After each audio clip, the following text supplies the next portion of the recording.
Let's talk about some of the best Mavuika teams to play. Kicking things off with DPS Mavuika is a Mal team with Sitlali. In this setup, Mavuika is incredible. Her damage is very high, and this is all thanks to Sitlali. Not only will she cater to the mechanics of Mavuika, she will enable for Mavuika to melt and also shred the pyro resistance of enemies. This results in a broken team that is Mavuika's best. But if you're like me and you don't have Sitlali, there's still some really strong teams that will make Mavuika a top DPS. For example, a Vape team with Farina. This team caters to Mavuika extremely well, making her damage numbers very high and make playing her as a DPS feel really good. But Mavuika is not the only unit that feels good to play in this team. Remarkably, even though Farina is known for her low Hydra application, in this team she surprisingly applies enough Hydra to have Mavuika consistently vape, both with the use of Mavuika's burst and her repeated Flame Strider charge attacks. So on top of granting a great damage buff, Farina feels like any old reliable Hydra unit you'd use. Now I gotta talk about Shilonen. In this team, she is the one unit keeping this team together, and without her this team absolutely falls apart. In addition to buffing Mavuika significantly thanks to her resistance shred, healing your team, and her use of Force Cinder City, Shilonen is a must play next to Mavuika because of her Night Soul points. See, Mavuika's big mechanic is her need of Nightline characters. Since to both perform her burst and have her damage high, she needs Fighting Spirit, of which come from her Nightline teammates consuming their Night Soul points. And Shilonen is amazing in this regard. She's able to consume her Night Soul points very quickly. It's just like a matter of 2 seconds, and all thanks to her, Mavuika gets her burst, and it's basically with the max amount of Fighting Spirit. Therefore, Shilonen is Mavuika's best teammate and the unit you should essentially use with her in all teams. A different but still very effective version of this team is with Mona. Though Mavuika is gonna lose out on a lot of attack without Bennett, the damage percent Mona will bring does make up for this. Mona C1 will also increase vape damage, so she stands as a worthwhile unit to use. The purpose of this team is for the case where you can't play Bennett, or when you're fighting enemies that are strong against Pyro, i.e. this damn Abyss. I don't know about you guys, but this Abyss sucks. There's so many annoying enemies that make testing or even playing Mavuika such a pain. If you agree or disagree with me, let me know in the comments, and if you want to reward my suffering, kindly tap that like button. But anyways, for those of you that don't have these units, say you're free to play, here's some love to you guys. The best team to play would then be an Overload team with Chev and Auroron, or to follow the Vape team I've been showcasing, you can use this team. While you're not going to have the best of the best units in these setups, they're still good to use. They'll still check all the important boxes. You're still going to play into Mavuika's need of Fighting Spirit, and the team can still make use of Force Cinder City.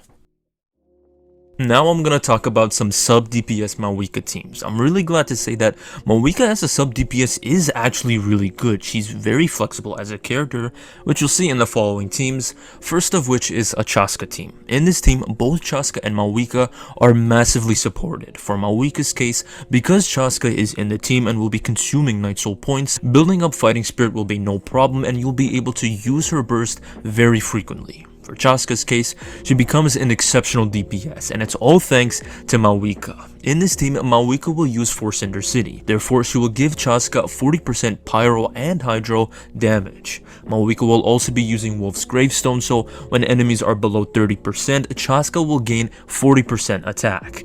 And best of all, Mavuika has a talent where the amount of Fighting Spirit Mavuika will gain will directly translate into a damage buff Mavuika will give to Chaska. All of these things turn Mavuika into a broken support for Chaska, and it really shows. Chaska's damage is huge and her vape hits rip through enemies. For some of her bullets, she would vape for 95,000, and then for the other ones, she'd hit for almost 126,000. To no surprise, the clear time of this team was really good. It's easily the best of Chaska's vape team. There's also another version of this Chaska team where to use Freeze and maximize Farina's buff, you'd use Charlotte. I tried this team out and subbed Mavuika in it, and the results were again really good. It did not beat out the last vape team I just talked about, and this has to do with the lack of melts or vapes in this version. Because of the way Freeze works and with so much Pyro, Cryo, and Hydra being applied to enemies, you can't reliably melt or trigger vape. As such, personal damage carries this team, yet the character's personal damage was great, so so this is still a top team of Chaska. And again, it's because of Mavuika. She really shines in this team since she applies a big triple buff to everyone in it. See, when freeze occurs, the enemy has both a cryo and a hydro aura.